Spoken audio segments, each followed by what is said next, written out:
မောင်မိုက်တဲ့ညကောင်းကင်ရံကိုဂျက်တာယာတွေဟာမတူညီတဲ့တန်နာရီတွေနဲ့ရစ်ပတ်နှောင်ဖွဲ့ထားပါတယ်။ဟိုးမြင့်ဆုံးတနေရာမှာတော့ဒုတစ်ဖက်ထောင်ရင်မကုန်ခန်းနိုင်တဲ့ရေတွေကိုသွန်လောင်းပေးနေတဲ့ပုံရိပ်တစ်ခုလည်းရှိနေပါတယ်။သူကဘာလို့လဲ။နဖျားလားလူသားလားဘလို့တန်နာရီနဲ့ဖွဲ့စည်းကြတာလဲဆိုတာကတော့စိတ်ဝင်စားဖို့ကောင်းလာပါတယ်။ဒါကတော့ရှေ့သုံးလောင်းသူလို့အများကသိကြတဲ့ဂုံရသည့် Aquarius ကျဲစုပဲဖြစ်ပါတယ်။နဖျားလားလူသားလားဆိုတာသိရဖို့သူရဲ့မတူညီတဲ့တန်နာရီတွေစီကိုပြန်သွားကြည့်ကြရအောင်နော်။ဒီအကြောင်းကိုဆွမ်းပြောခဲ့မှာတော့ကျမရဲ့ YouTube Channel ကို Like and Subscribe လေးလုပ်ထားပေးကြပါဦးနော်။လွန်ခဲ့တဲ့နှစ်ပေါင်းများစွာအိုလံပီယာနဖျားတွေမပေါ်ထုံးမီကလေးက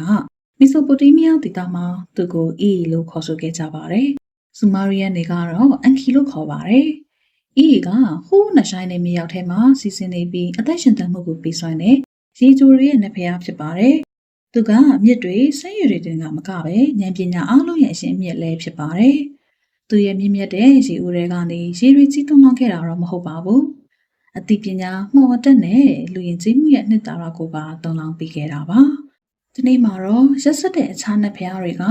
ကဉာဏ်ပညာတိုးတက်ပြောင်းလဲလာတဲ့လူသားမျိုးတွေကိုတုတ်တင်ဖို့မဟာရေလွှမ်းမှုကြီးတစ်ခုကိုဖန်တီးခဲ့ပါတယ်။ဒါပေမဲ့ဂိူနာစိတ်ရှိတဲ့ EA ကပဲ Unit Pisting လို့အမည်ရှိတဲ့သူရဲကောင်းတအုပ်ကိုကျူရိုးရီကြားထဲကနေတူတူလေးလှုပ်ဝဲပြောကြားခဲ့ပြီးလူသားတွေကိုကယ်တင်ခဲ့ပါတယ်။ဒီလိုနဲ့ EA ရဲ့ရေတွေကဖြည့်ဆည်းခြင်းကိုယူဆောင်ပေးခဲ့ပြီးမြဲ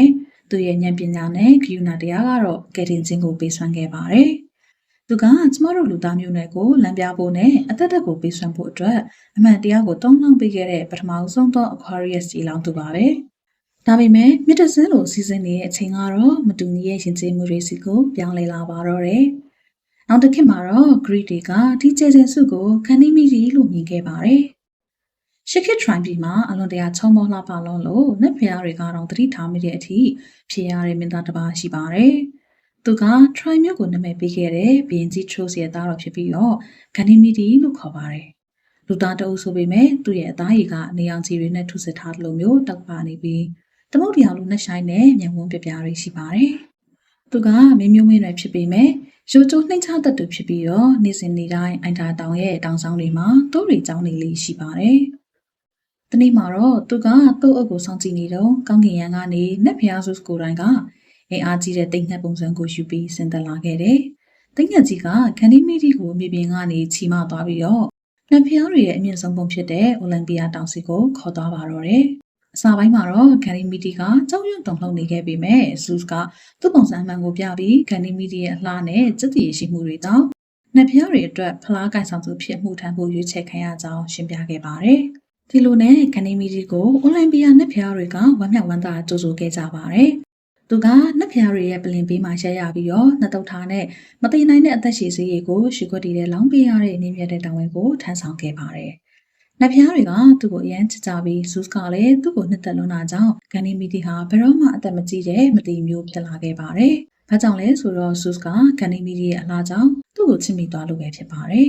။ခန္ဒီမီဒီရဲ့ဖခင်ဖြစ်တဲ့ဘီယန်ထရော့စ်ရဲ့ဝမ်းနည်းမှုကိုပြေပြောင်းစေဖို့အတွက်လည်းဆူးကတန်ဖိုးဖြတ်မရတဲ့လက်ဆောင်တစ်ခုပေးခဲ့ပါတယ်။ဒါကတော့လေးထက်မြန်ဆန်ပြီးနက်ဖျားတွေရဲ့အလင်းရောင်နဲ့တောက်ပနေတဲ့မသိနိုင်တဲ့မြင်အုပ်တအုပ်ပဲဖြစ်ပါတယ်။နောက်ပိုင်းမှာတော့ခန္ဒီမီဒီနာကနေမခွာနိုင်ဖြစ်နေတဲ့ဆူးကိုသူ့ရဲ့မိဖုရားဖြစ်တဲ့နက်ဖျားမဟေရာကစပြီးတော့တဝင်းတူလာပါတော့တယ်။ဒါကိုရိတ်မိရဲ့ဆူးကသူချေရတဲ့ဒီမင်းသားကိုကာကွယ်ဖို့ကြက်တရားရီကြားထဲမှာထည့်သွင်းပေးခဲ့ပါတယ်။ဒီလိုနဲ့ပဲကောင်းကင်ရံကနေကမ္ဘာပေါ်ကိုရှေ့သွန်းလောင်းနေတဲ့ Aquarius ကျဲစုလေးဖြစ်လာခဲ့ပါတယ်။တစ်ခါမှာတော့ခန္ဒီမီဒီကကောင်းကင်ကနေရေတွေကိုလောင်းချပေးပြီးကမ္ဘာမြေကိုကောင်းချပေးကလူသားတွေရဲ့ရှင်နှံ့မှုကိုဖြေဖြောက်ပေးခဲ့ပါတယ်။ဒါပေမဲ့လူတွေကမာနကြီးပြီးကျေးဇူးကမ်းလာတဲ့အခါမှာတော့ဇုစ်ကရေတွေကိုပြန်ရုပ်သိမ်းလိုက်ပြီးလူတွေကိုနှိမ့်ချတတ်ဖို့ပြန်တည်ရတဲ့အထိ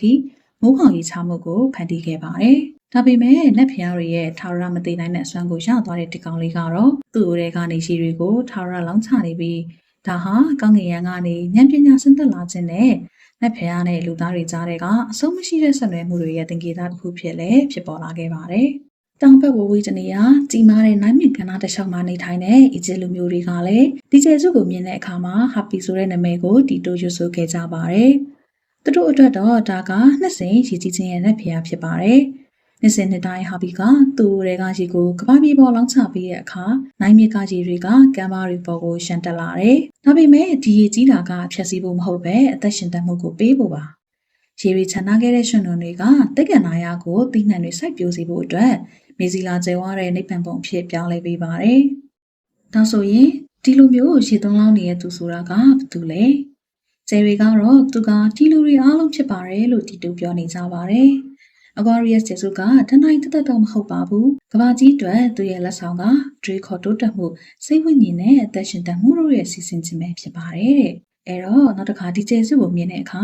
သူရဲ့သုံးလောက်မှုတွေကနေဘာတွေရခဲ့ပြီးလဲဆိုတာကိုပြန်စဉ်းစားကြည့်ပါ။ EAC ကဉာဏ်ပညာတွေလား။ခန္ဒီမီတီလိုရိုးကျိုးတက်တဲ့စိတ်ထားလား။ဟာပီလိုမျိုးရှင်သန်မှုကိုထောက်ပံ့ပေးတတ်တဲ့စေတနာတွေလားဆိုတာကိုပေါ့။အခုလိုမျိုးအကြောင်းအရာလေးတွေကိုတက်နှစ်တဲ့ဆိုရင်ကျမရဲ့ channel လေးကို like and subscribe လေးလုပ်သွားပေးကြပါအောင်နော်